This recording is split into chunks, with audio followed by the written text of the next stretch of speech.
राजा और घोड़े की कहानी। एक राजा था, उसके अस्तबल में बहुत सारे घोड़े थे, लेकिन उन सभी में से एक घोड़ा ऐसा भी था जो सभी घोड़ों से ज़्यादा शक्तिशाली और युद्ध कौशल में निपुण था। राजा हर युद्ध में उसकी पीठ पर बैठकर जाता और युद्ध जीत कर आता था, इसलिए उसे बहुत प्यार करता था। समय के साथ घोड़ा बूढ़ा हो गया। राजा को लगा कि अब शायद उसका घोड़ा पहले की तरह युद्ध में सहयोग नहीं कर पाएगा, इसलिए उसने घोड़े को युद्ध में ले जाना बंद कर दिया। अब घोड़ा सारा दिन अस्तबल में बैठा रहता था या घास चरने मैदान में चला जाता था।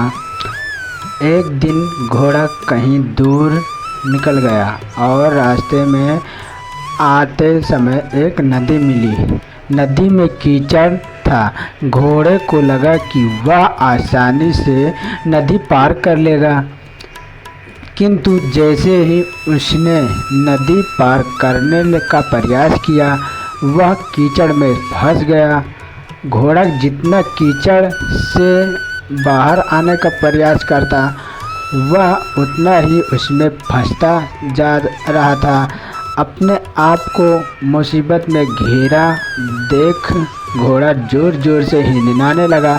घोड़े की हिनहिनाने की आवाज़ सुनकर रास्ते से जा रहे राहगीर इकट्ठे हो गए।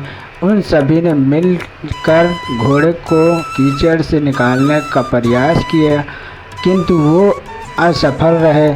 लोगों ने घोड़े के मालिक का पता लगाया तो पता चला वह राजा का घोड़ा है। यह बात राजा तक पहुंचाई गई कि उनका प्यारा घोड़ा गहरे कीचड़ में फंस गया है और कीचड़ से नहीं निकल पा रहा है। राजा अपने सैनिक के पश्चात घटना स्थल पर पहुंचा और घोड़े को निकालने का प्रयास करने लगे, किंतु उन्हें भी सफलता नहीं मिली। अब राजा भी बहुत परेशान हो गया। उसने अपने मंत्रियों को बुलाकर सलाह ली। तभी एक बुजुर्ग मंत्री ने सलाह दी कि घोड़े के पास युद्ध के नगाड़े बजवा दिए जाए और आसपास युद्ध का माहौल तैयार किया जाए। राजा को बूढ़े मंत्री की सलाह अच्छी लगी और उसने वैसा ही किया। जैसे ही नगाड़े बजे, तलवारों और ढोलों की आवाज़ गूंजी, वैसे ही बूढ़े घोड़े में मानो फिर से जवानी आ गई और मानो उसकी नसों में खून कंचुचार गई, गुना बढ़ गया और वह धीरे धीरे उठ खड़ा हुआ और जोर से हिनहिनाते हुए चमत्कारी रूप से एक झटके में कीचड़ से बाहर आ गया। राजा ने बूढ़े मंत्री से पूछा, ये चमत्कार कैसे हुआ?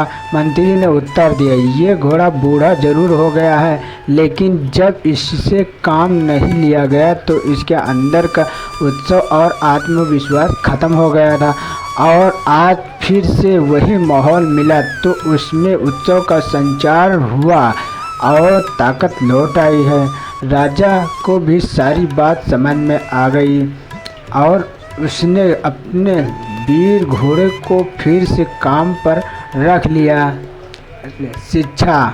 राजा और बूढ़ा घोड़ा कहानी से हमें शिक्षा मिलती है कि जीवन में उत्सव और आत्मविश्वास को कभी खत्म नहीं होने देना चाहिए। कहानी अगर अच्छा लगे तो चैनल को सब्सक्राइब कीजिए।